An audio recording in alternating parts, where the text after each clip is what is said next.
પ્રિય વૈષ્ણવો, જય શ્રી કૃષ્ણ.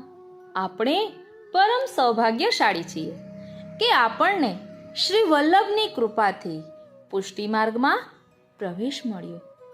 પુષ્ટિ માર્ગીય વૈષ્ણવોને એ એક ગૌરવની વાત છે, કારણ કે કેટલા યોનિઓમાં જન્મ લીધા પછી મનુષ્ય દેહ મળે છે. 84 લાખ યોનિમાં ભટકતા ભટકતા જીવને મનુષ્ય દેહ પ્રાપ્ત થાય છે અને એ દેહ મળ્યા પછી 20 જન્મ સુધી સૂર્ય, ચંદ્ર, ઇન્દ્ર આદિ દેવતાઓનું ભજન કર્યા પછી શિવનું ભજન કરવાનો અધિકાર મળે છે અને 7 જન્મ સુધી શિવનું ભજન કર્યા પછી બ્રહ્માનું ભજન કરવાનો અધિકાર મળે અને 3 જન્મ સુધી બ્રહ્માનું ભજન કર્યા પછી વિષ્ણુનું ભજન કરવાનો અધિકાર મળે. વિષ્ણુનું ભજન કરનારા વૈષ્ણવ કહેવાય, એટલે કે તેનો વૈષ્ણવને ત્યાં જન્મ થાય.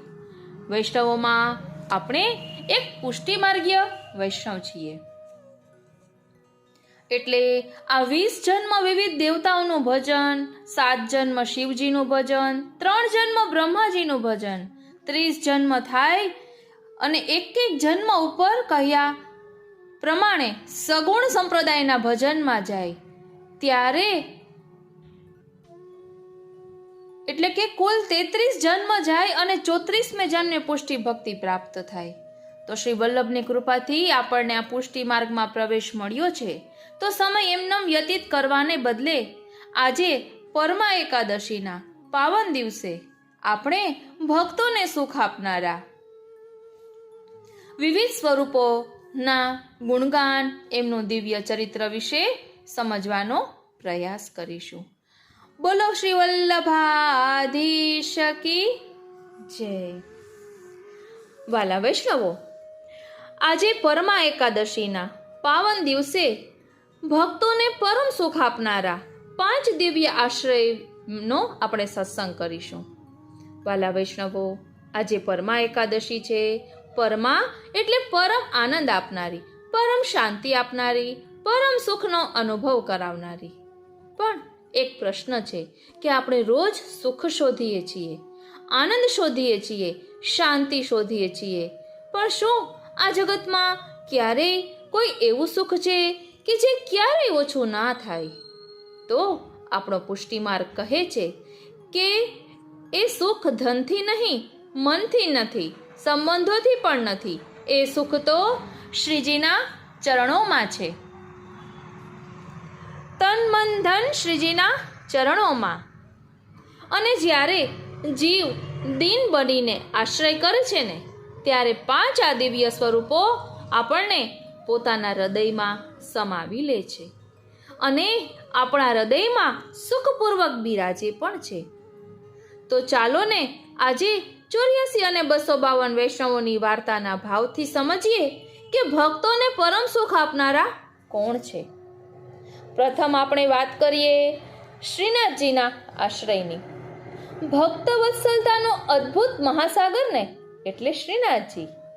વાલા વૈષ્ણવો, આપણે ઘણીવાર શ્રીનાથજીને મંદિરમાં બિરાજેલા જોઈએ છીએ, પણ શું શ્રીનાથજી એ માત્ર મંદિરના સિંહાસન સુધી જ સીમિત છે? ના, શ્રીનાથજી તો પોતાના ભક્તોના હૃદયમાં ધબકતા રહે છે. એ કોઈ કાષ્ઠ નથી કે પાષાણ નથી. એ તો વ્રજના લાડીલા છે, પોતાના ભક્તના શ્વાસો સાથે જોડાયેલા છે. વાલા વૈષ્ણવો, એક વખત અષ્ટછાપના શિરોમણી પરમ કૃપાપાત્ર સૂરદાસજી પરાસોલીના નિકુંજમાં બિરાજમાન હતા. વૃદ્ધ શરીર પણ હૃદયમાં અખંડ વ્રજરસ. મહાપ્રસાદ લેતા લેતા અચાનક પ્રસાદનો એક અંશ ગળામાં અટવાઈ ગયો. શરીર વ્યાકુળ થયું, શ્વાસ અટકવા લાગ્યો, પરંતુ એક ક્ષણે પણ સૂરદાસજીને પોતાની યાદ ના આવી. એમના મુખમાંથી એક જ શબ્દ નીકળ્યો, ગોપાલ. આ માત્ર પોકાર નહોતો, આ તો આત્માનું રુદન હતું. આ તો પ્રેમની ચીસ હતી. વાલા વૈષ્ણવો, આપણે વાર્તાજીમાં આવે છે કે ગોપાલ એ સૂરદાસજીના સેવક એટલે કે એમની જે ટેલ કરતા હતા એમનું નામ હતું.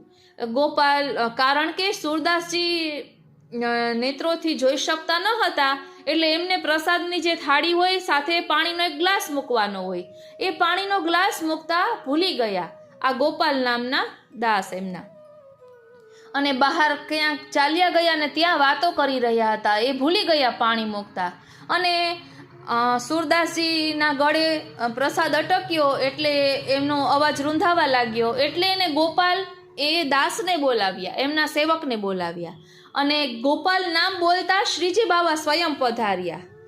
આ અવાજ સાંભળતા શ્રીનાથજીને એક ક્ષણ પણ લાગી નથી. એ પોકાર સાંભળતા જ શ્રીનાથજી મંદિરના સિંહાસન પરથી ઊભા થઈ ગયા અને બીજી કોઈ પણ પ્રકારનું વિચાર્યા વિના સીધા પરાસોલી પહોંચ્યા પોતાના અંતરંગ સેવક સુરદાસજી પાસે, અને કંઈ પણ બોલ્યા વિના ઝારીજીનું જલ મૂકી આવ્યા. એ પ્રસંગ તો ખૂબ સુંદર છે, વિસ્તારથી આપણે વાર્તાજીમાં જોઈએ ત્યારે ખ્યાલ આવે. કહેવાનું તાત્પર્ય એ છે કે શ્રીનાથજી આવા પોતાના ભક્તોને સુખ આપનારા છે, ભક્તોના મનોરથને પૂર્ણ કરનારા છે. આપણે શ્રીનાથજી ચરિત્રામૃતનું વાંચન મનન ચિંતન કરીએ ને ત્યારે આપણને ખ્યાલ આવે કે શ્રીનાથજી કઈ રીતે ભક્તોના મનોરથને પૂર્ણ કરે છે અને પોતે પડદા પાછળના કલાકાર બનીને રહે છે. વાલા વૈષ્ણવો, પાર્થો ગુજરીનો પ્રસંગ આવે છે, તે પણ ખૂબ સુંદર છે. અને એટલું જ નહીં, પુરણમલ ક્ષત્રિય એમનો જે મનોરથ હતો એ મનોરથ પણ શ્રીજી બાવાની કૃપાથી પૂર્ણ થયો. શ્રી વલ્લભે આજ્ઞા આપી પુરણમલ ક્ષત્રિયને કે શ્રીજી બાવાના શ્રીઅંગ પર અરગજા લગાડવાની. આ પ્રસંગમાં પુરણમલ ક્ષત્રિયએ શ્રીજી બાવાના સુખનો વિચાર કર્યો અને સાથે સાથે શ્રીજી બાવાએ પણ પુરણમલ ક્ષત્રિયના સુખનો વિચાર કર્યો કે મારા ભક્તને આનંદ થશે, એટલે એમના હસ્તે શ્રીનાથજીએ એ અરગજા અંગીકાર કર્યો. આ બધા સ્વરૂપો ભક્તોને સુખ આપનારા છે, ભક્ત વત્સલ છે. બીજા આશ્રયની વાત કરીએ તો શ્રી યમુનાજી. આપણે શ્રી યમુનાજીના પદોમાં પણ બોલીએ છીએ કે ભક્ત કો સુગમ શ્રી યમુને અગમ ઓરે, અને આપણે એમ પણ કહીએ છીએ કે ભક્ત ઈચ્છા પૂરણ શ્રી યમને જો કરતા. એટલું જ નહીં, યમુનાજીના પદમાં આવે છે ને કે સબન કો સુખ દેન પિય સંગ કરત સેન, ચિત્ત મેં તબ પરત ચેન જબહી બોલે. એટલે ઠાકોરજી સાથે બિરાજતા હોય ત્યારે પણ શ્રી યમુનાજી પોતાના ભક્તોના સુખનો જ વિચાર કરે છે. આવા કૃપાળુ તો કોણ હોઈ શકે? એટલે જ આપણે કહીએ છીએ ને, જગત મેં શ્રી યમુનાજી પરમ કૃપાલ, વિનતી કરત તુરત સુનલીની ભય મોપે દયાલ.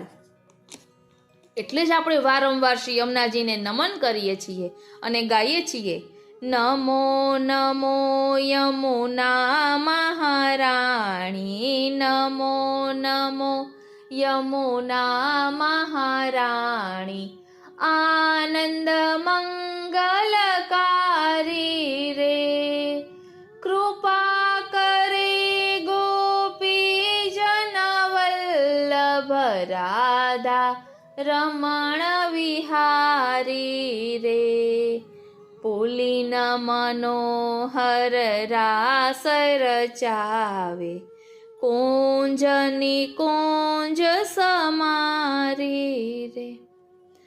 વાલા વૈષ્ણવો, ચતુર્વિધ તાપ હરનારા કૃપામૂર્તિ શ્રી યમુનાજી છે. કેટલીક વાર જીવનમાં એવો સમય આવે કે જ્યારે બહારથી બધું સારું લાગે પણ અંદર અગ્નિ બળતી હોય, ચિંતા, ભય, અશાંતિ, વ્યાકુળતા. એ સમયે જીવ ક્યાં જાય? ત્યારે શ્રી યમુનાજી પોતાના ખોળામાં સ્થાન આપે છે. ઓ શ્રીનાથજી. 252 વૈષ્ણવોની વાર્તામાં એક બ્રાહ્મણ વૈષ્ણવનો અદ્ભુત પ્રસંગ આવે છે. તેમનો ભાવ એવો હતો કે શ્રી યમુનાજીનો જળમાં ક્યારેય પણ પગ ન મૂકવો, કારણ કે એ સાક્ષાત કૃષ્ણ રસ છે. તેથી તેઓ ક્યારેય પોતાના ચરણ યમુનાજીના જળમાં મૂકતા નહોતા. એક દિવસે વલ્લભકુલના બાળકોએ એમની પરીક્ષા કરવાનું વિચાર્યું અને નાવમાં બેસાડી તેને સામે પાર લઈ ગયા, યમુનાજીના પુલિન પર લઈ ગયા. પછી એ વૈષ્ણવને બેસાડ્યા અને વલ્લભકુલના બાળકોએ આજ્ઞા કરી કે આપ અહીં બેસો, અમે આપના માટે ફરી નાવ મોકલાવીશું, ત્યાં સુધી આપ અહીંયા રહેજો. એમ કરીને વલ્લભકુલના બાળકો નાવ લઈને સામે પાર ચાલ્યા ગયા. હવે આ વૈષ્ણવનો પહેલેથી નિયમ છે કે યમુનાજીના જલમાં ક્યારેય પોતાના પગ ન મૂકે. એટલે એને તાપ થવા લાગ્યો કે હવે હું સામે પાર કેમ જઈશ, મારે ઠાકોરજીની સેવાનો સમય થઈ ગયો છે. એટલે શ્રી યમુનાજી એમના તાપને સહી ન શક્યા. આ વૈષ્ણવ શ્રી યમુનાજીને વિનંતી કરે છે કે હે શ્રી યમુનાજી, હવે હું શું કરું? ત્યાં તો તેમાંથી કમલ પ્રકટ થયા, યમુનાજીમાંથી કમલ પ્રકટ થયા. એક કમલ પ્રકટ થયું અને આ વૈષ્ણવે શ્રી યમુનાજીને વિનંતી કરી, કારણ કે આ વૈષ્ણવને ગુસાઈજીએ શ્રી યમુના અષ્ટપદી રચીને આપી હતી અને શ્રી યમુનાજીના સ્વરૂપને સમજાવ્યું હતું. તો આ પ્રસંગમાં એમ પણ આવે છે કે 8 કમલ પ્રકટ થયા. એક એક કમલમાં પગ મૂકતા શ્રી યમુનાજીને વિનંતી કરે છે. એ જે શ્રી યમુનાજી શ્રી ગુસાઈજી રચિત યમુના અષ્ટપદી છે તેમાં તેનું વર્ણન પણ આપણને મળી આવે છે. આમ શ્રી યમુનાજી ભક્તોના તાપને હરનારા છે, ભક્તોના મનોરથ પૂર્ણ કરનારા છે અને ભક્તોને સુખ આપનારા છે. એવા શ્રી યમુનાજી પરમ કૃપાળુ છે. જે જીવ શ્રી યમુનાજી ની લાજ રાખે છે, શ્રી યમુનાજી એની લાજ 1000 ગણી રાખે છે. વાલા વૈષ્ણવો, ત્રીજા આશ્રયની વાત કરીએ તો શ્રી મહાપ્રભુજી, જીવનો હાથ પકડીને પ્રભુ સુધી પહોંચાડનારા શ્રી મહાપ્રભુજી છે. આપણે ઘણીવાર વિચારીએ છીએ કે મારામાં શું છે, હું તો દોષોથી ભરેલો છું, મારાથી સેવા શું થાય? આ જ પ્રશ્ન એક વખત એક વૈષ્ણવે કર્યો કે જેને બ્રહ્મ સંબંધ થયું હતું, કૃપા પ્રાપ્ત થઈ હતી, પણ મનમાં સંશય ઊભો થયો કે શું ખરેખર પ્રભુ મારી સેવા અંગીકાર કરશે? અને મહાપ્રભુજી તો અંતર્યામી છે, તેમણે તેમના મનની વાત જાણી લીધી. મસ્તક પર શ્રી હસ્ત મૂક્યો અને પૂર્ણ પુરુષોત્તમ શ્યામ સુંદરના દર્શન એમને થયા. આંખોમાંથી અશ્રુધારા વહેવા લાગી. ત્યારે શ્રી મહાપ્રભુજીએ કહ્યું કે આ ઠાકોરજી આપને માથે બિરાજે છે એ કોઈ રમકડાના નથી, એ સાક્ષાત શ્રીનાથજી છે. તમે જેમ જેમ સેવા કરશો ને એમ એમ તમને અનુભવ થશે. વૈષ્ણવો, આ છે પુષ્ટિ માર્ગનો મહિમા. અહીં જીવ પ્રભુને શોધતો નથી, અહીં શ્રી મહાપ્રભુજી જીવનો હાથ પકડીને પ્રભુ પાસે લઈ જાય છે અને કહે છે કે હે પ્રભુ, આ જીવ હવે આપનો છે.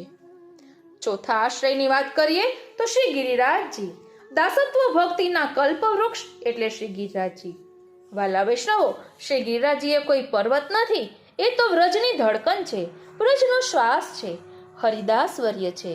ગિરિરાજ ધૈર્યાષ્ટકમાં શ્રી મહાપ્રભુજી ગિરિરાજજીને કલ્પવૃક્ષ અને કામધેનુ સમાન કહે છે, કારણ કે જે આશ્રય લે તે ખાલી હાથે પાછો ફરતો નથી. ઇન્દ્રનો કોપ વરસ્યો, આકાશ ફાટ્યું, વરસાદનો પ્રલય થયો, પણ શ્રી ગિરિરાજજીના આશ્રયમાં રહેલા વ્રજવાસીઓ સુરક્ષિત રહ્યા.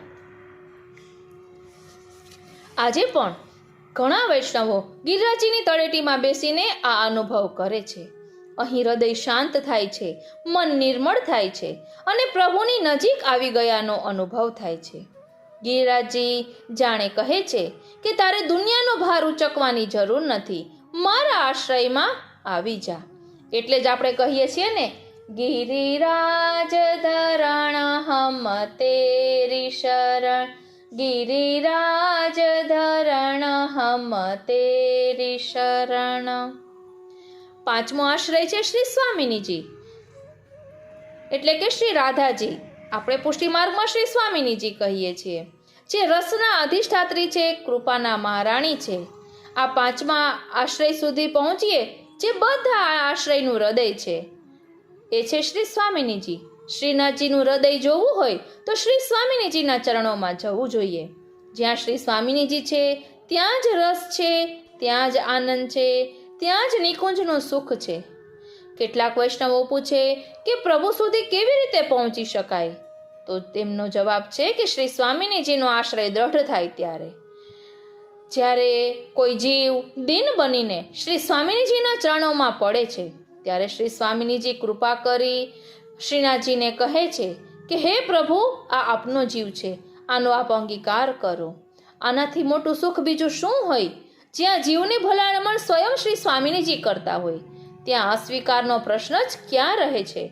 વાલા વૈષ્ણવો, આપણા શ્રી ગુસાઈજીએ શ્રી સ્વામીની સ્તુતિ ચતુષ્ટય નામનું સ્તોત્ર રચ્યું છે, જેમાં શ્રી સ્વામિનીજીની 4 પ્રકારની સ્તુતિ છે. તેમાં પણ દીનતાથી શ્રી સ્વામિનીજીને વિનંતી કરવામાં આવી છે. શ્રી ગુસાઈજી એ ચંદ્રાવલીજીનું સ્વરૂપ છે, એટલે ઘણી સ્તુતિમાં ચંદ્રાવલીજીનો ભાવ પણ આપણને પ્રકટ દેખાય છે. વાલા વૈષ્ણવો, આ પરમા એકાદશી આપણને એક જ વાત શીખવે છે કે દીનતા રાખો, આશ્રય રાખો અને ભાવ રાખો. કારણ કે દીનતાના પાત્રમાં મનમણી મૂકીને ભેટ ભગવંતજીને ધરવાથી, આપણું સર્વસ્વ સમર્પણ કરવાથી શ્રીજી આપણી પાસે દોડી આવશે.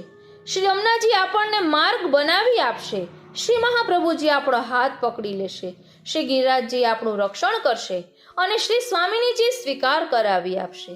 પછી જીવને બીજું શું જોઈએ?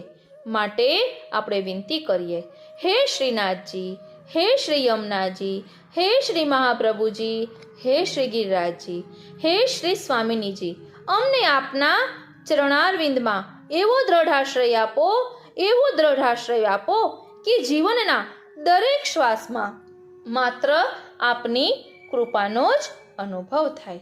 બોલો શ્રી વલ્લભાધીશ કી જય. વાલા વૈષ્ણવો, જય શ્રી કૃષ્ણ. આપણા હૃદય પર કોતરી લેવા જેવી બાબતો, પુષ્ટિ માર્ગમાં ફળ આપવામાં પ્રભુની ઈચ્છા જ માત્ર નિયામક છે. પ્રભુ ફળદાન કરવાની ઈચ્છા કરે માટે વૈષ્ણવે દીનતા રાખવી. પ્રભુ જીવની દીનતાથી જ પ્રસન્ન થાય છે. જગતમાં પણ દીન ઉપર બીજાને દયા આવે છે. અભિમાન અને મદ દીનતામાં પરમ વિરોધી છે. વૈષ્ણવે તે બંનેનો ત્યાગ કરવો. જીવ અભિમાન અને મદ છોડી ન શકે તો શ્રી મહાપ્રભુજીના શરણાગત થવાથી અલૌકિક અગ્નિ સ્વરૂપ શ્રી મહાપ્રભુજી જીવના અભિમાન અને મદને બાળી નાખશે. ભગવદીઓ દ્વારા શ્રી મહાપ્રભુજીના ગ્રંથો સમજવાથી શ્રી મહાપ્રભુજીનો દ્રઢ આશ્રય થશે અને અન્યાશ્રય છૂટશે. દીનતાથી નિસાધનતા સિદ્ધ થાય છે. વાલા વૈષ્ણવો, આ બધું જ આપણે વિસ્તારથી સમજવાના છીએ. શ્રી હરિરાય મહાપ્રભુજીએ 33મા શિક્ષાપત્રમાં દીનતા અને નિસાધનતાનું નિરૂપણ કરીને આ બધી જ બાબતો વિસ્તારથી સમજાવી છે. તો ચાલો તેનું ભાવ દર્શન કરીએ. વાલા વૈષ્ણવો, જય શ્રી કૃષ્ણ. હું મનાતુરી આપ સર્વે વૈષ્ણવોનું આજના શિક્ષાપત્ર રસપાનના અલૌકિક સત્સંગમાં હાર્દિક સ્વાગત કરું છું. વાલા વૈષ્ણવો, સૌ પ્રથમ આપણે 33મો શિક્ષાપત્ર, સંસ્કૃત શ્લોક અને ભાવાર્થ સમજીશું અને ત્યારબાદ વિસ્તારથી સમજીશું. શિક્ષાપત્ર 33મો. અસ્મિન માર્ગે પ્રભોરિચ્છા માત્રમ સર્વત્ર કારણમ સેવ ચાવરણમ યાવત પ્રતિકૂલમ ફલે નિજે. આ માર્ગમાં સર્વત્ર કેવળ પ્રભુની ઈચ્છા જ કારણરૂપ છે. જો આપના ફળમાં તે ઈચ્છા પ્રતિકૂળ હોય તો તે ઈચ્છા જ માત્ર આવરણરૂપ છે. તદ આવરણ નાશસ્તુ દૈન્યા દેવ હરો કૃતાત સદિનેશુ નિજામેચ્છા મનોકુલામ કરોતિહિ. જો આ આવરણનો નાશ કરવો હોય તો પ્રભુ પ્રત્યે દીનતા રાખવી એ જ તેનો ખરો ઉપાય છે. આવા દીન ભક્તજનો પ્રત્યે જ પ્રભુ પોતાની ઈચ્છા અનુકૂળ કરે છે. તદાનુકૂલ્યે દાસાનામ કિમ ફલમ દુર્લભમ મતમ કૃપા ચ જાયતે દીને લોક સિદ્ધ નિદર્શનાત. જો પ્રભુની ઈચ્છા અનુકૂળ થાય તો પછી દાસને કયું ફળ દુર્લભ હોય. દુનિયામાં પણ એવું જોવામાં આવે છે કે જેઓ દીન હોય એમના પ્રત્યે જ દયા જાગે છે. અતો દૈન્યમ હિ માર્ગેસ્મિન પરમમ સાધનમ મતમ અભિમાનો મદશ્ચાપી સતતમ તદ્વિરોધિનો તો વિજ્ઞાય પ્રયત્નેન પરિત્યાજ્યો ફલાર્થિભિઃ દોષ્ટયમ સમસ્તેન્દ્રિયાણામ સાધનૈરેવ નાશયેત. માટે આ માર્ગમાં દીનતા જ સાધનરૂપ ગણાય છે. અભિમાન અને મદ એ બંને હંમેશા દીનતાના વિરોધી છે. તેથી પુષ્ટિ માર્ગે ફળની ઈચ્છાવાળાઓએ તેમને બરાબર ઓળખી પ્રયત્નપૂર્વક તેમનો ત્યાગ કરવો જોઈએ અને સર્વ ઇન્દ્રિયોનો સાધન તરીકે ઉપયોગ કરી તેમની દુષ્ટતાનો નાશ કરવો જોઈએ. અથવા શ્રયણ માત્રેણ નાશયિષ્યતિ મત પ્રભુ નિજાચાર્યાશ્રિતાનામ તો દોષાવહની સ્વરૂપતઃ. સંબંધ માત્ર તો ભસ્મી ભવંતી ક્ષણ માત્રતઃ અતઃ સ્વાચાર્ય માત્રેક શરણૈસ્તત પરાશ્રિતૈ. જો જીવ આમ કરવાને શક્તિમાન ન હોય તો તેણે પોતાના સ્વામીનો કેવળ આશ્રય કરવો. શ્રી આચાર્યચરણ પોતે અગ્નિ સ્વરૂપ હોવાથી આશ્રિત સેવકના દોષોને સંબંધ માત્રથી બાળીને ભસ્મીભૂત કરશે. આથી આપણા આચાર્ય ચરણનો અને આપશ્રીને પરાયણ હોય તેમનો આશ્રય કરવો. તદ ગ્રંથાર્થાવબોધાર્થ વિહિતાતિ પ્રયત્ન કેહી દુસંગ વર્જિતેહી સંગ સંપ્રાપ્ત્યા શાયુતેરપી સ્થેયમ સેવા પરેરન્યાશ્રય ત્યાગ વિચક્ષણૈ કામલોભાદી દોષૈક પરિત્યાગેચ્છુભિ સદા. આપશ્રીના ગ્રંથોનો અર્થ સમજવા પ્રયત્ન કરવો અને દુસંગનો ત્યાગ કરવો. સાથે સાથે ભગવત પ્રાપ્તિની આશાવાળા થઈ સેવામાં રત રહેવું અને અન્યાશ્રયના ત્યાગમાં વિચક્ષણ એવા કામ, ક્રોધ, લોભ, મદ વગેરે દોષોનો પરિત્યાગ કરવાની ઈચ્છાવાળા થઈને હંમેશા રહેવું. વાલા વૈષ્ણવો, હવે આપણે આ 33મો શિક્ષાપત્ર ખૂબ જ વિસ્તારપૂર્વક સમજીશું. વાલા વૈષ્ણવો, 31મા શિક્ષાપત્રમાં શ્રી હરિરાય ચરણે આપણને 2 વાત શીખવી. પહેલી વાત, પુષ્ટિજીવે પોતાના સ્વરૂપને સમજી લેવું, અર્થાત વરણ વિચારી લેવું. પ્રભુએ આપણું પુષ્ટિજીવ તરીકે વરણ કર્યું છે અને તેથી પુષ્ટિજીવ તરીકે આપણા હૃદયમાં ભગવત ભાવની વૃદ્ધિ કેવી રીતે થાય એના ઉપાયો સતત વિચારવા અને આચરવા. ભગવત ભાવની વૃદ્ધિનો વિચાર કરવા લાગીએ એટલે મનમાં પાર વિનાની મૂંઝવણો શરૂ થાય. ધ્યાન આપજો વાલા વૈષ્ણવો, ભગવત ભાવની વૃદ્ધિનો વિચાર કરવા લાગીએ એટલે મનમાં પાર વિનાની મૂંઝવણો શરૂ થાય. દુર્યોધનના જેવી મનની સ્થિતિ થાય. હું ધર્મ શું છે એ તો જાણું છું, પણ કોણ જાણે કેમ એનું આચરણ મારાથી થતું નથી. સાવ સાચી વાત. આપણા સૌની પણ આ જ હાલત છે. જેને લૌકિકની લત લાગે ને એની અલૌકિકમાં હાલત બગડે, અને જેની લૌકિકમાં હાલત બગડે ને એને અલૌકિકમાં લત લાગે. વારી જાઉં, બલિહારી જાઉં અને શું કરી જાઉં. એટલે લૌકિકમાં મન સ્થિર ન રહેતું હોય, તેમાં હાલક ડોલક થતું હોય, તેમાં હાલત બગડતી હોય તો સમજી લેજો કે અલૌકિકમાં મન ચોટેલું છે. અને અલૌકિકમાં ચિત્ત સ્થિર નથી રહેતું તો સમજી લેજો કે લૌકિકની લત લાગી છે. એટલે 32મા શિક્ષાપત્રમાં શ્રી હરિરાય ચરણે આપણને કહ્યું, તમારા સ્વરૂપને સમજી લીધા પછી હવે તમે તમારા દોષોનું જરા દર્શન કરી લો. અરીસામાં તમારું મોં દરરોજ જુઓ છો, પણ આ 32મા શિક્ષાપત્ર રૂપી અરીસામાં તમારા દિલનું દર્શન કરો. આ 22 દોષો પૈકી આપણામાં કેટલા દોષો છે કોણ જાણે. મને તો એમ લાગે છે કે આપણું દિલ અને દિમાગ દોષોનો એક મોટું ગોડાઉન છે. જથ્થાબંધ દોષોનો માલ ભરેલો છે.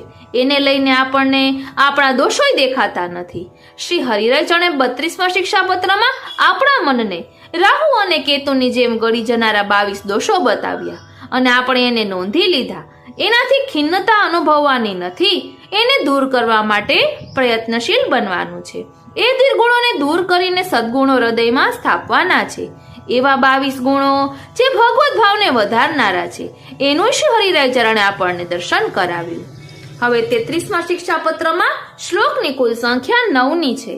9નો આંક પુષ્ટિ માર્ગનો પૂર્ણતાનો આંક છે. એટલે જ્યારે જ્યારે આ શિક્ષાપત્રનું હૃદયમાં ચિંતન થાય છે ત્યારે મને એમ લાગે છે કે શ્રી હરિરાય ચરણની કૃપાથી આ શિક્ષાપત્ર હૃદયમાં બરાબર બિરાજી જાય તો પુષ્ટિ જીવની પૂર્ણતા થાય.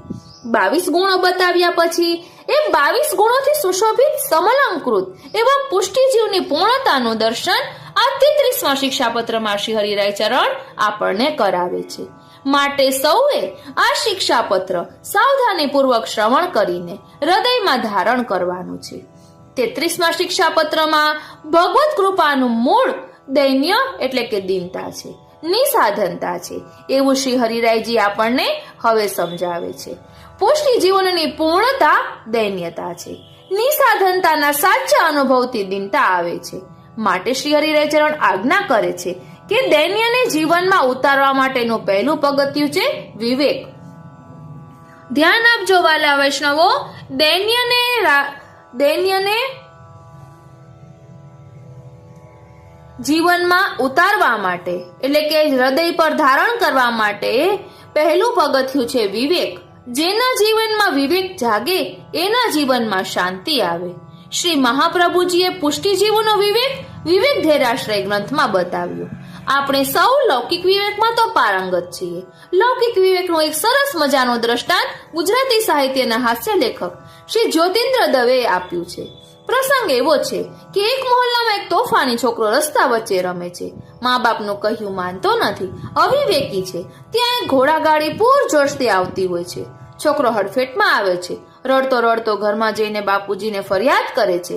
જેના શરીરનું એક હાડકું ગણી શકાય એવું શુક્લકડી દમયલ પિતા ગુસ્સો કરીને બહાર આવે છે. કોણ છે મારા છોકરાને મારનાર? એની ચામડી ઉતારી લો. બહાર આવીને જુએ છે તો એક બહુ જ ઊંચો પહોળો કદાવર ઘોડાગાડી વાળો ચાબુક લઈને સામે ઉભો છે. આ દમયલ શુક્લકડી બાપ બધો ગુસ્સો દબાવીને વિવેકથી કહે છે, ભાઈ સાહેબ, તમે બહુ સારું કર્યું. આજે આ છોકરાને તમે બોધપાઠ આપ્યો. અમારા કોઈનું કહ્યું માનતો નથી. હવે સીધો દોર થઈ જશે. આ લૌકિક વિવેક છે. આપણે બુદ્ધિશાળી માણસો સમય પારખીને સામી વ્યક્તિ સાથે વાતો કરવામાં પારંગત છીએ. જે આવું કરી શકે છે એને આપણે વિવેકી કહીએ છીએ. બહુ વિવેકી છે, બહુ ઠાવકો છે. મોટાઓને કેવું માન આપે છે, નાનાઓને કેવી હસી ખુશીથી મજાક પણ કરી લે છે. મોટાઓને માન આપવું અને નાનાઓ સાથે હસી ખુશીથી વાત કરવી એ લૌકિક વિવેક છે. શ્રી મહાપ્રભુજીએ ને લૌકિકમાં કોઈ દિલચસ્પી નથી, એટલે એમણે તો અલૌકિક વિવેક બતાવ્યું કે ભાઈ આ લૌકિકની વાત તો જવા દો. લોકોને બહુ માન આપ્યું, બહુ હસી ખુશીથી કરી, તમારું કંઈ વળ્યું નથી. આ વર્ષે જેની જન્મ શતાબ્દી ઉજવાય છે એ ચાર્લી ચેમ્પલિન આજ સુધી દુનિયાભરના લોકોને હસાવતો રહ્યો અને પોતે હૃદયમાં રડતો રહ્યો. શ્રી મહાપ્રભુજી આજ્ઞા કરે છે કે તમારું જીવન દુનિયાને હસાવવા માટે નથી, અંદર ને અંદર રડીને ખાક થઈ જવા માટે પણ નથી. પુષ્ટિ ભક્ત તો એનાથી ઉલટો હોય. બહારથી ભલે દુખી દેખાય પણ એનું મન સાબુત હોય. મનની સાબુતી શીખવાડે છે. શ્રી વલ્લભ વિવેકસ્તુ હરિ સર્વમ નિજેચ્છાતઃ કરિષ્યતિ. કેવી સિંહ ગર્જના છે! પ્રભુને જે કરવું હોય તે કરે, અમને ડર નથી. ચિત્ત તું સિદ્ધને ચિંતા કરે, કૃષ્ણને કરવું હોય તે કરે. દીકરો જાણે છે પપ્પાનો સ્વભાવ ગુસ્સો કરવાનો છે તો બે ઘડી કરશે, પણ પછી તો વાલ જ કરવાના છે ને. તોફાન કરું તોય ગુસ્સે થાય, એમાં શું થઈ ગયું?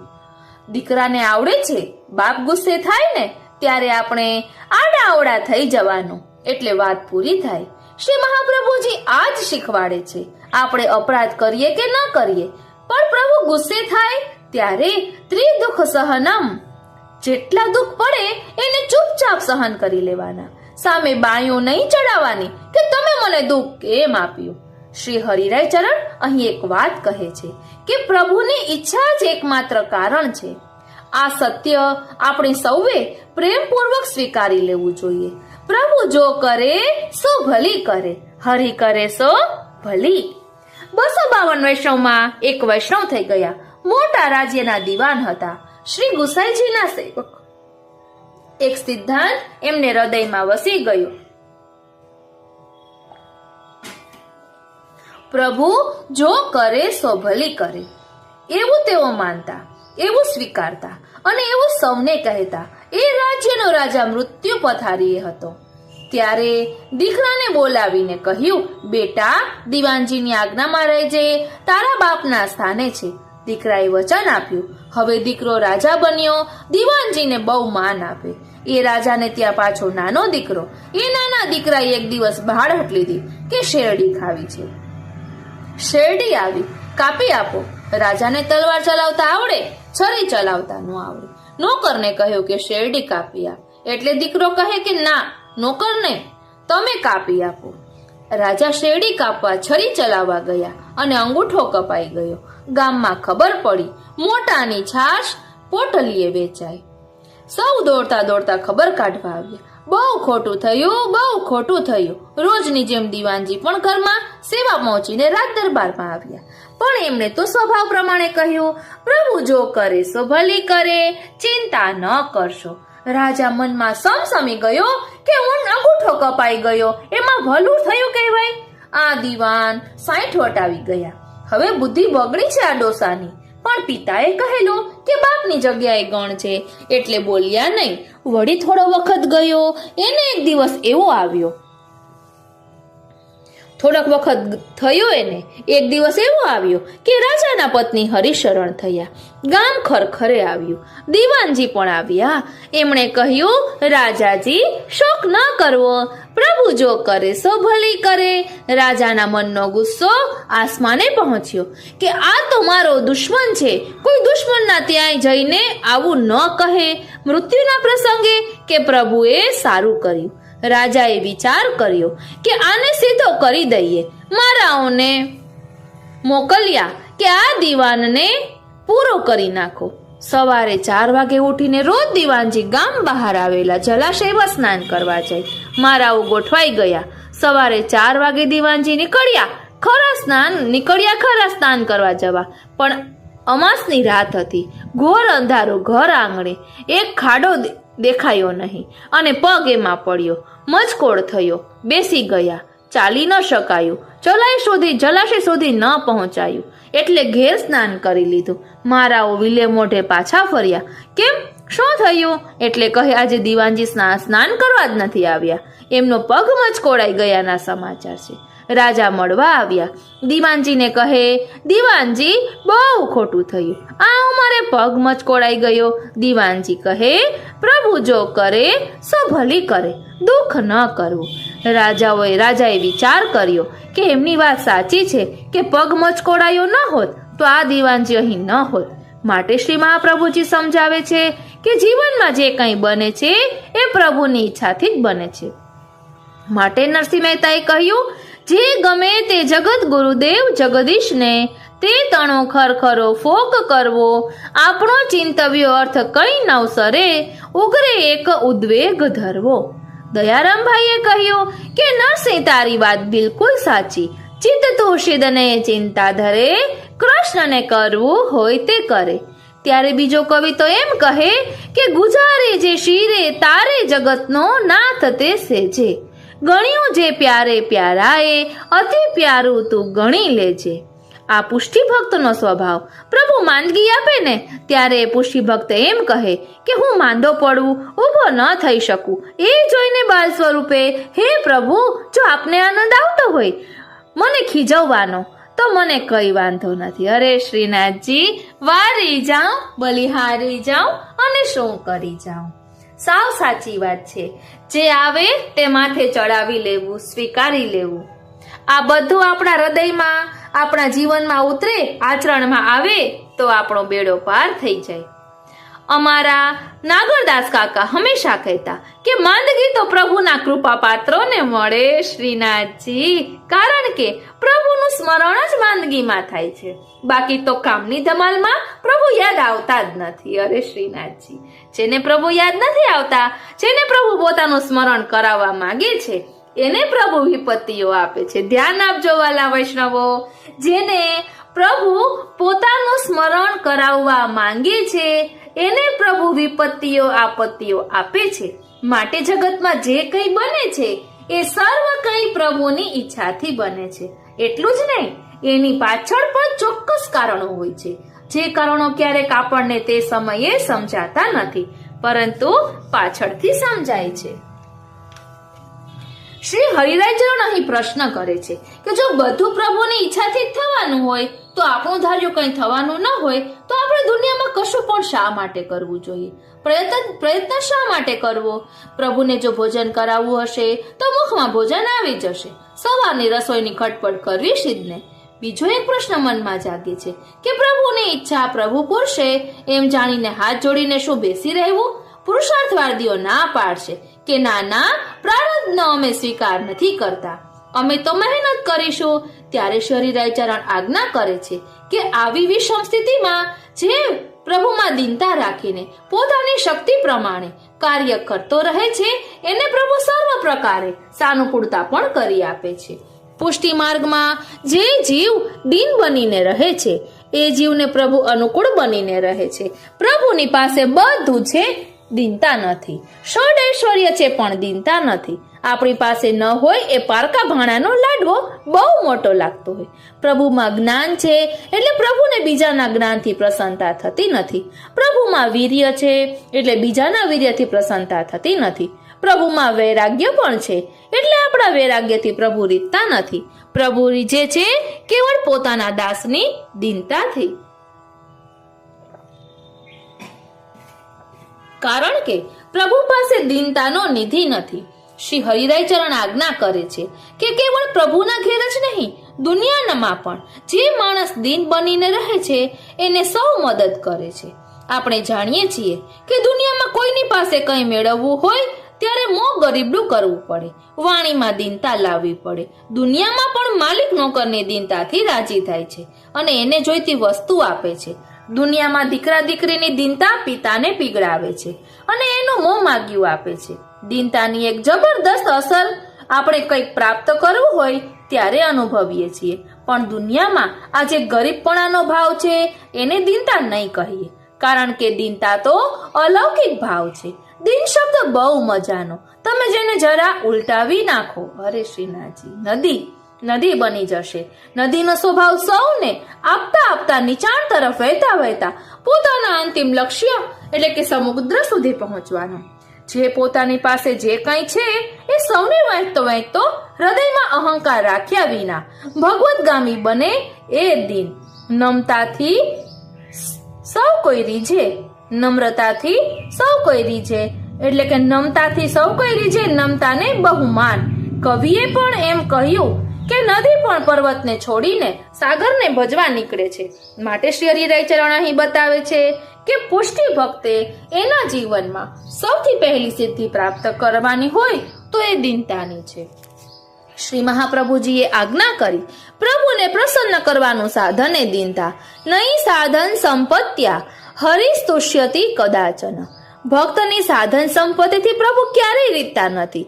અલૌકિકમાં જે દીનતા છે એ દુનિયાનું ગરીબપણું નથી, ભિખારીપણું છે, પામરતાનો અનુભવ કરાવનારી નથી. એ તો પ્રભુના દાસત્વનો અનુભવ કરાવનારી છે.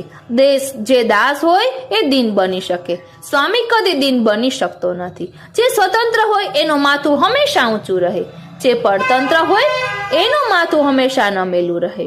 શ્રી મહાપ્રભુજી સમજાવે છે કે આપણે જીવ પરતંત્ર છીએ, સ્વતંત્ર નથી. 31મા શિક્ષાપત્રમાં જોઈ ગયા છીએ કે પ્રભુની લીલા માટે આપણો પ્રાદુર્ભાવ છે. પ્રભુ નચાવે એમ નાચવાનું છે. જેવો જંત્ર વગાડે જંત્રી તેવો સ્વર નિસરે. ચિત્ત તું સિદ્ધને ચિંતા કરે, કૃષ્ણને કરવું હોય તે કરે. માટે શ્રી મહાપ્રભુજીએ આજ્ઞા કરી ચિંતા કાપી ન કાર્યા. કોઈ પ્રકારની ચિંતા મારો સેવક કદી ન કરે. આ માર્ગમાં પરમ સાધન જો કોઈ હોય તો તે કેવળ દીનતા છે. આવી દીનતાના દર્શન અનેક ભગવદીઓએ કરાવ્યા છે.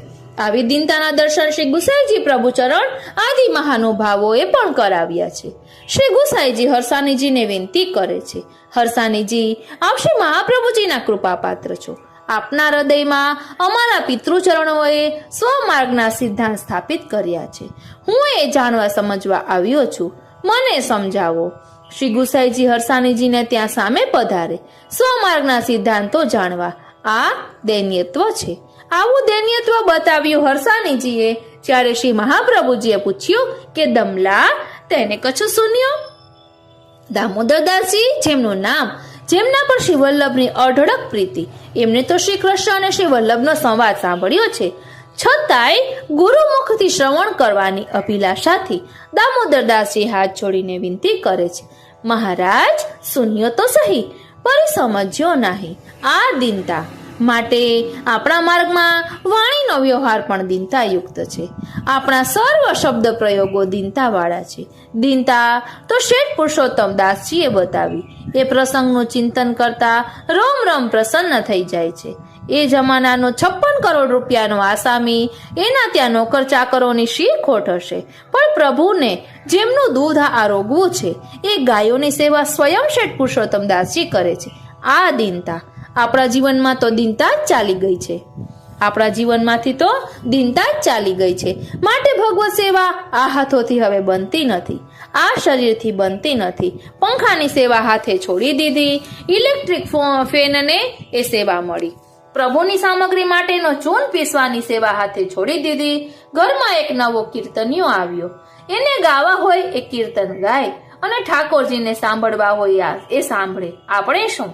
મને તો ભય લાગે છે કે આવતીકાલે સેવા રોબોટને ન સોંપાય. શ્રીનાથજી, યંત્ર માનવ આવશે, એ બધી સેવા કરશે અને આપણે ઘરમાં દર્શનાર્થી બની જઈશું, સેવાર્થી મટી જઈશું. શ્રી મહાપ્રભુજીએ તનોવિતજા સેવાની આજ્ઞા કરી. એની પાછળનો એ ભાવ હતો કે હૃદયમાં દીનતા આવે, અહંકાર ઓગળી જાય. દીનતા તો આપણા શેઠ દામોદરદાસ સંભલવાડાની. એમની પાસે લૌકિક દ્રષ્ટિએ આપણો કોઈ ક્લાસ નથી.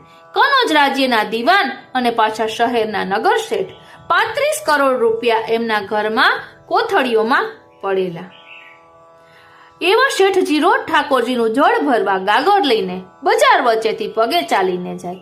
આ દીનતા હૃદયમાંથી આવે છે, આ દીનતા દાસત્વમાંથી આવે છે, આ દીનતા શરણાગતિ અને સમર્પણના અનુસંધાનમાંથી જીવનમાં ઉતરે છે. માટે શ્રી મહાપ્રભુજીએ નિવેદન મંત્રનું સ્મરણ કરવાની આજ્ઞા કરી છે. હે કૃષ્ણ, હું તમારો છું. હે કૃષ્ણ, હું તમારો છું. હે કૃષ્ણ, હું તમારો છું. આવી દીનતા આપણા જીવનમાં કેમ નથી આવતી? આપણે દીનતાનું નાટક કરીએ છીએ, સાચી દીનતાનો અનુભવ નથી કરતા. એનું કારણ શું? શ્રી હરિરાય ચરણ એનું કારણ બતાવે છે કે દીનતાને રોકનારા બે જ છે, એક અભિમાન અને બીજો મદ. તમે કહેશો આ બંને શબ્દોમાં શું ફેર? આમ તો આ બંને શબ્દોનો દરેક પરિસ્થિતિમાં આપણે ઉપયોગ કરીએ છીએ. અભિમાન અને મદનો પર્યાય કહીએ છીએ, પણ બંનેમાં સૂક્ષ્મ ફેર છે. શ્રી ગોપેશ્વરજી પોતાની ટીકામાં આ ફરક સમજાવે છે. આપણે જે અહંતા, એમાંથી અભિમાન જન્મે છે. અહંતા એટલે હું બધું કરું છું એ માનવું, હું કરું એ જ અજ્ઞાનતા. શકટનો ભાર જેમ શ્વાન તાણે. માણસ માત્રની મોટામાં મોટી નબળાઈ હોય તો આ અહંતા છે. સૌને આપણે એમ કહીએ કે આ હું કરું છું. હું નો ફૂફાડો બહુ જ ખતરનાક હોય છે. હિન્દીમાં તમે હું લખો ત્યારે એનું સ્વરૂપ કોચલું વળીને, ફેણ ચડાવીને બેઠેલા નાગ જેવું હોય છે. હું પદો ફૂફાડો મારે છે. અંગ્રેજીમાં આઈ લખો તો આઈનો ઊભો દાંડો છે. તે મગજમાં ધોકાના જેવો આભાસ ઊભો કરે છે. આ હું પદ એટલે અભિમાન. અજાણતામાં આપણે બોલીએ છીએ કે હું ન હોઉં તો આ કામ થાય નહીં. ઘરમાં વડીલો યુવાન પેઢીના કહેતા હોય છે, હું નહીં હોઉં, અમે નહીં હોઈએ ત્યારે તમને ખબર પડશે. એમના મા બાપે પણ એવું જ કહેલું અને એ વખતે એમણે પણ મનમાં એવું જ કહેલું કે તમારા બાપા પણ આવું જ કહેતા હતા. એ ગયા તોય ઘર ચાલ્યું, તમે જશો તોય ઘર ચાલશે. માણસ પોતે કંઈ કરે છે એ વાતમાં માલ નથી. એ વાત પોતે જાણે છે. અનેક વાર એને તમાચા પડી ચૂક્યા છે કે એનું ધાર્યું નથી થતું, અને છતાં એમ જ માનતો ફરે છે કે હું આ બધું કરું છું, આ હું કરું છું. એ જ અભિમાન, હું પદ. આ હું પદ જે લૌકિકમાં છે એ આપણને દીનતા તરફ જતા રોકે છે. બધા શાસ્ત્રોએ અને બધા આચાર્યોએ એકમતે એમ કહ્યું કે આ અભિમાનનો નાશ કરો, અહંતાનો નાશ કરો. મીમાંસકોએ એમ કહ્યું કે અહંતા મમતા નાશ પામે તો જ મોક્ષ મળે. પણ એ બધા પાછા કહે છે કે એનો નાશ થવો મુશ્કેલ છે. પ્રાણી જગતમાં એવું એક પ્રાણી થાય છે, તમે જેમ એને કાપો, ટુકડા કરો, એમ એ વધતું જાય. અહંતા પણ આવી છે. યોગ માર્ગે એમ કહ્યું કે એને કચડી નાખો, એનું દમન કરો. અન્ય ધર્મોએ પણ એનું દમન બતાવ્યું. દમન કરનારાઓનો અનુભવ એવો છે કે જે દહાડે દમનની સ્પ્રિંગ છટકે છે ત્યારે એ બમણા જોરથી પાછી કામ કરતી થાય છે. દુર્વાસા મુનિનો અહંકાર આપણે જાણીએ છીએ. રાજા અમરીશ જેવા ભક્ત તરફ અહંકાર કરવા ગયા તો એનું પરિણામ શું આવ્યું એ પણ આપણે જાણીએ છીએ. જેમણે આવો અહંકાર સેવ્યો છે એની અધોગતિ થઈ છે. એ બ્રહ્માજી હોય કે શિવજી હોય, એ દેવ હોય કે દાનવ હોય, એ મનુષ્ય હોય કે પ્રાણી હોય, જ્યાં અહંકાર આવ્યો ત્યાં જીવન બેકાર બની જાય છે. માટે સૌએ એમ કહ્યું કે આ અહંકાર, આ અભિમાનનો એનો કંઈક રસ્તો કરો. પણ રસ્તો કોઈથી થયો નહીં. શ્રી મહાપ્રભુજીએ જ એનો રસ્તો બતાવ્યો, ગજબનો રસ્તો કર્યો કે તમારા અહંકારનું તમે ચેનલાઇઝેશન કરો, સબ્લિમેશન કરો. હું કરું છું એમ કહેવાને બદલે પ્રભુ કરાવે છે એમ કહો. હું છું એમ કહેવાને બદલાવે હું કૃષ્ણનો છું એમ કહો. તમારું હું પદ કૃષ્ણને સોંપો. તમે કૃષ્ણના બની જાઓ. તમારા શરીરનું સર્વ સામર્થ્ય કૃષ્ણ સેવામાં લગાડી દો. જ્યાં સુધી બીજાને પૈસા આપીને સેવા કરાવીએ, જાતે ન કરીએ, ત્યાં સુધી શરીરનું અભિમાન નમતું નથી, પ્રભુના ચરણોમાં સમર્પિત થતું નથી. પણ દુર્ભાગ્ય એ થયું કે આપણે બધા ઘરમાં શેઠ શેઠાણી બની ગયા. ઘરના કામમાં પણ આપણું શરીર નમવા ન લાગ્યું અને નોકર ચાકર ઉપર પરતંત્ર બની ગયા. જેમ લૌકિકમાં નોકર ચાકર પર પરતંત્ર બન્યા, તેમ અલૌકિકમાં પણ શરીરને નમવાની ટેવ ન રહી, એટલે નમ્યા નહીં. નોકર ચાકર ન મળ્યા તો સાધનો તો છે ને, એના ઉપર પરતંત્ર બન્યા. મને યાદ આવે છે મારું બાળપણ. ઘરમાં જ મીઠા જળનો કૂવો હતો. ગળગળીથી જળ ખેંચીને એ જળની જ્યારે ઝારી ભરાતી ત્યારે એ ઝારી ભરવાનો અનેરો આનંદ આવતો. મને યાદ આવે છે ક્યારેક ક્યારેક શ્રાવણ માસમાં પાટણમાં સરસ્વતી નદીમાં જળ આવ્યું હોય ત્યારે 1.5 માઇલ અપરસમાં જઈને એ જળની નાની ગાગર ભરી લાવીને એની ઝારી ભરવાનો અપૂર્વ આનંદ આવતો. જ્યેષ્ઠાભિષેક સ્નાન કરાવવા માટે નદીનું જળ લઈ આવીને સ્નાન કરાવતા રોમ રોમમાં પ્રફુલ્લતા થતી. પણ હવે એ સેવા પેલા નળરાજાએ સ્વીકારી લીધી. ચકલી ખોલો એટલે ટપ જળ આવી ગયું. પરદેશમાં એવી ચકલી જોઈએ કે ખોલવાનું પણ કષ્ટ ન લો. નીચે હાથ ધરો કે વાસણ ધરો એટલે જળ આવવા માંડે. ચકલી ખોલવાની સેવા ભાગ્યમાંથી ગઈ અને પરિણામે સેવામાં પણ અહંકાર આવ્યો. એક વૈષ્ણવના ત્યાં જવાનું થયું. પ્રભુએ સમૃદ્ધિ આપેલી. ઉષ્ણકાળમાં પ્રભુના સુખ માટે એમણે ઠાકોરજીના શૈયા મંદિરમાં એસી મુકાવેલું. જે આવે એને બતાવે કે જુઓ કોઈએ મુકાવ્યું છે, મેં શૈયા મંદિરમાં એસી મુકાવ્યું. શૈયા મંદિર તો જુઓ. મને થયું આ સંપત્તિમાં અહંકારનો નશો છે. પહેલા તો ઠાકોરજી પોઢે એટલે પોઢાડીને થોડી વાર હાથથી પંખાની સેવા થાય. મનમાં માનના પદ ગવાય, પછી પોઢવાના પદ ગવાય, આશ્રયના પદ ગવાય. પણ હવે તો કંઈ કરવાનું જ નથી. એસીની સ્વિચ ચાલુ કરી એટલે પૂરું થઈ ગયું. જ્યારથી આપણું શરીર સેવા કરતું અટક્યું છે ત્યારથી જે અહંકાર પ્રભુને સમર્પિત કરવાની વાત કરેલી એ અહંકાર જ આપણામાં વધવા લાગ્યો. એક દિવસ પ્રયોગ કરવો હોય તો કરી જુઓ. ઇલેક્ટ્રિક ઘંટીમાંથી ઘઉં દળવાને બદલે ક્યાંક ઘરના સ્ટોરરૂમમાં મૂકી હોય તો એ નાની ઘંટીમાં થોડાક ઘઉં પીસીને ઉષ્ણકાલમાં પ્રભુને સત્તુ આરોગાવજો. એટલો આનંદ આવશે કે આ સેવા મારા હાથથી પ્રભુએ અંગીકાર કર. કેટલી દીનતા તેનામાં હશે. માટે શ્રી ગોપેશ્વરજીએ આજ્ઞા કરે છે કે આપણા શરીરમાં રહેલી અહંતામાંથી અભિમાન જાગે છે અને એ અભિમાનને દૂર કરવા માટે આપણે આપણા ઘરમાં આપણા શરીરથી પ્રભુની સેવા કરવી એ ઉત્તમમાં ઉત્તમ ઉપાય છે. ત્યારે મદ આવ્યો ક્યાંથી? શ્રી ગોપેશ્વરજી આજ્ઞા કરે છે કે મમતામાંથી મદ જાગે છે. માણસને પોતાની વસ્તુઓની મમતા હોય, ધનની મમતા હોય, જ્ઞાનની મમતા હોય, સંપત્તિની મમતા હોય, સ્વજનોની મમતા હોય. જેને પ્રભુએ ધન આપ્યું એને ધનનો મદ થાય છે. વિદ્યા આપી હોય એને વિદ્યાનો મદ થાય છે. શક્તિ આપી એને શક્તિનો મદ થાય છે. સંપત્તિ આપી હોય એને સંપત્તિનો મદ થાય છે. અને સ્વજનો આપ્યા હોય એને સ્વજનોનો મદ થાય છે. માણસમાં મદ એને પ્રભુથી વિમુખ કરે છે, દીનતા લાવવા દેતો નથી. જ્ઞાનીને એમ થાય કે હું આટલો મોટો જ્ઞાની ને નીચે નમીને હાથ જોડું. શ્રીમંતને એમ થાય કે બધે હુકમ કરવાનો હું બીજાના હુકમ માનું, બધે હુકમ કરનારો હું બીજાના હુકમ માનું. માણસને પોતાપણાની લાગણીનો મોટો મદ છે, મને કોઈની પડી નથી, મારી પાસે બધું છે. આ મદ એને પ્રભુથી વિમુખ કરે છે. માટે શ્રી મહાપ્રભુજીએ કહ્યું, ભાઈ, તમારી મમતા જે જવાની નથી એને પ્રભુમાં જોડી દો. કેવી રીતે જોડશો? પ્રભુ મારા છે, હું પ્રભુનો છું. પ્રભુ મારા છે આ ભાવ સતત જો મનમાં રહ્યા કરે કે હું પ્રભુનો છું, તેથી મારે પ્રભુની સેવા કરવી છે. પ્રભુ મારા છે તો મારે બધું જ પ્રભુને અંગીકાર કરાવવું છે. વાત પૂરી થઈ ગઈ. મદ ગયો, હું પદ ગયું, દીનતા આવી ગઈ. 252 વૈષ્ણવ પૈકીના પેલા વૈષ્ણવને યાદ કરો. અમારા મહેસાણા જેવા ગામમાં રહેતા હશે કે જ્યાં તેમને ફૂલ શોધવા જવું પડે. શોધે તોય ન મળે. એક દિવસ અનાયાસ બજારમાં એક ગુલાબનું ફૂલ લઈને માળી વેચવા બેસી ગયો. માળીને ભાવ પૂછ્યો. એક ગુલાબના ફૂલનો 500 વર્ષ પહેલાનો ભાવ 1 રૂપિયો. આજે તો ટપ દઈને રૂપિયો આપી દઈએ, પણ એ જમાનાનો 1 રૂપિયો એટલામાં તો શ્રી મહાપ્રભુજીએ અન્નકૂટ કર્યો હતો. વૈષ્ણવ આનાકાની કર્યા સિવાય ખિસ્સામાં હાથ નાખવા જાય છે. પ્રભુને લાયક છે. રૂપિયો શું 2 રૂપિયા હોય તોય વાંધો નહીં. ત્યાં પાછળથી એક મુસલમાન સરદારે કહ્યું, મારા 2 રૂપિયા. ચડસા ચડસી થઈ. વૈષ્ણવે તો અકળાઈને કહી દીધું. સેવામાં વિલંબ થતો હતો એટલે 1000 રૂપિયા. મુસલમાન યુવાન ઠરી ગયો, કારણ કે તેને તો એની પત્નીના વાળમાં ખોસવા માટે જોઈતું હતું. આ વૈષ્ણવને તો પ્રભુને ધરાવવા માટે જોઈતું હતું. લૌકિક પ્રેમ પાછો પડ્યો. અલૌકિક પ્રેમ સર્વોપરી થઈ ગયું. વૈષ્ણવ 1000 રૂપિયા આપીને ગુલાબનું ફૂલ લઈ ઘેર આવ્યા. એ દિવસે પ્રભુના મસ્તકે પાઘમાં કલગીની જેમ ગુલાબનું ફૂલ ધરાવ્યું.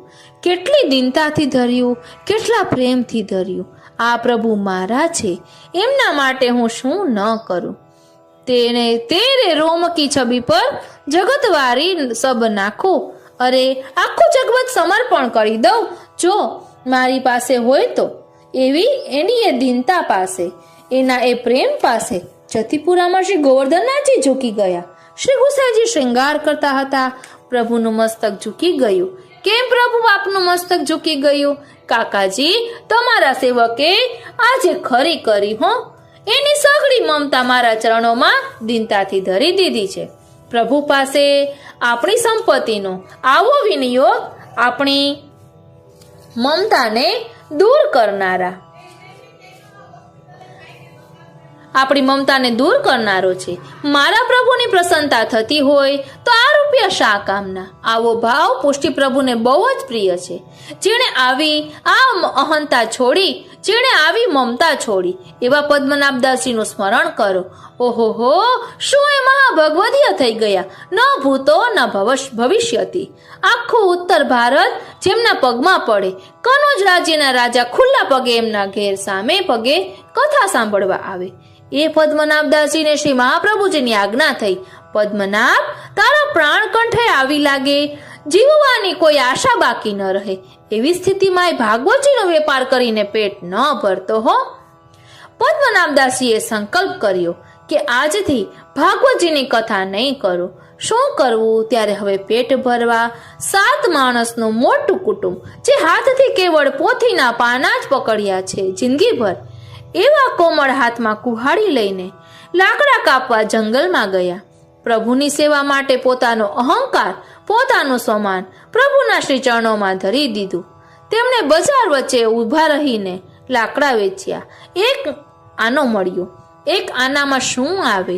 ચણા લઈને ઘેર આવ્યા. ભીંજવીને ચણાના છોલા બનાવી શ્રી મથુરેશજીને ભોગ ધર્યો. બાવા, આજે આના સિવાય બીજું કંઈ મારી પાસે નથી. આને આપ દૂધ માનીને આરોગજો, આને દહીં માનીને આરોગજો, આને મઠડી માનીને આરોગજો, આને સંધાણો માનીને આરોગજો. એ જ છોલાનો મંગળ ભોગ, એ જ છોલાનો રાજભોગ, એ જ છોલાનો શયન ભોગ અને એ જ છોલાનો મહાપ્રસાદ. આમ કરતા કરતા નેત્રોમાંથી સતત વિરહના અશ્રુ ચાલ્યા જાય છે. મારા પ્રભુને કેટલો પરિશ્રમ થાય છે. શ્રી મથુરેશજીએ પણ પદ્મનાભદાસજીના ભાવનો કેવો અંગીકાર કર્યો હશે. 56 ભોગ તો પુષ્ટિ માર્ગમાં અનેક વખત થાય છે અને થશે, પણ શ્રી ગિરધરજીએ 56 ભોગ કર્યો. શ્રી મથુરેશજી ઘેર પધાર્યા ત્યારે એમ કહેવાય છે કે સામગ્રીનું એક નંગ બંગાળી 1 મણ વજનનું હતું. એટલે આપણા 2 મણ વજનનો 1 નંગ. એની એવી અનેક સામગ્રીઓ. ભોગ સરાવીને બીડી આરોગાવતા પૂછે છે, બાવા ये भोग कैसो लग्यो? श्री मथुरेश जी ने पद्मनाभ दास जी ने याद આવી જાય છે. गोवर्धन, मेरे पद्मनाभ दास के एक छोला में जो स्वाद आयो वो सा स्वाद ये सारे 56 भोग में भी नहीं आयो. विचार करो, એ છોલામાં જે સ્વાદ આવ્યો એ સ્વાદ શાનો હતો? એ ભક્તની દીનતાનો સ્વાદ હતો. માટે દયારામભાઈએ કહ્યું, ક્યારેક નિશ્ચયના મહેલમાં જવાનું થાય, તમને સૌભાગ્ય સાંપડી જાય ત્યારે પૈસા નહીં લઈ જાઓ તો ચાલશે. પ્રભુની ગોલકમાં રૂપિયો, 2 રૂપિયા, 5 રૂપિયા, 10 રૂપિયાની ભેટ નહીં મૂકો તો ચાલશે, પણ પ્રભુની સામે ખાલે હાથી ન જશો. શું લઈને જશો? દીનતાના પાત્રમાં મનમણી મૂકીને ભેટ ભગવંતજીને કરજો રે. હૃદયને દીનતાનું પાત્ર બનાવજો અને એમાં મનરૂપી મણી મૂકીને પ્રભુના ચરણોમાં ધરી દેજો. હે પ્રભુ, જે મન લૌકિકમાં અહંકાર, અભિમાન, મદ કરે છે એ આ મન આપના ચરણોમાં ધરી દઉં છું. હવે મારા મનમાં કેવળ મારા મદન મોહનલાલ રહે. આમ સેવક બનવાથી, દાસત્વનું સતત અનુસંધાન રાખવાથી મદ અને અભિમાન દૂર થાય છે, દીનતા આવે છે. આ અભિમાન અને મદને દૂર કરવા માટે શ્રી હરિરાયજીએ બહુ સુંદર વાત કહી. ઇન્દ્રિયોની દુષ્ટતા એટલે અભિમાન અને મદ, એને નાશ કરવાનો એક જ ઉપાય નવધા ભક્તિનો. નવધા ભક્તિથી અભિમાન અને મદને નાથી શકાશે.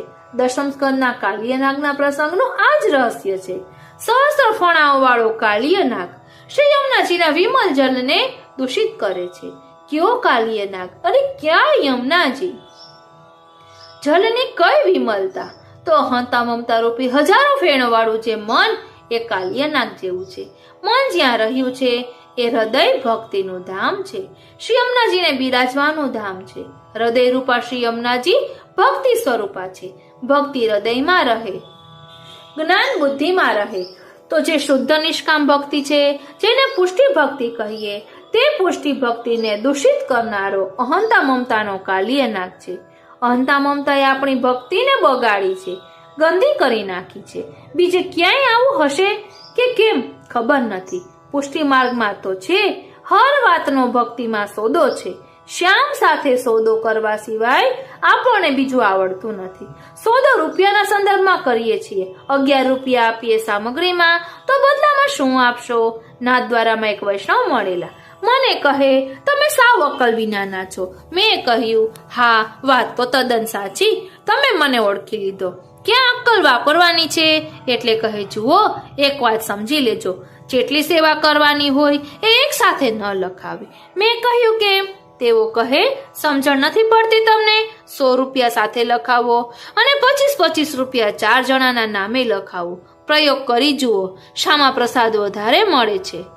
એક વૈષ્ણવ આવ્યા, સુંદર જરીનો સાજ મંદિરમાં ઠાકોરજીને ભેટ ધર્યો. અંગીકાર થયો. પેલા વૈષ્ણવે દર્શન કર્યા, બેસી રહ્યા. મંદિર બંધ થતું હતું. અધિકારીએ પૂછ્યું, કેમ શેઠ, તમે કેમ બેઠા છો?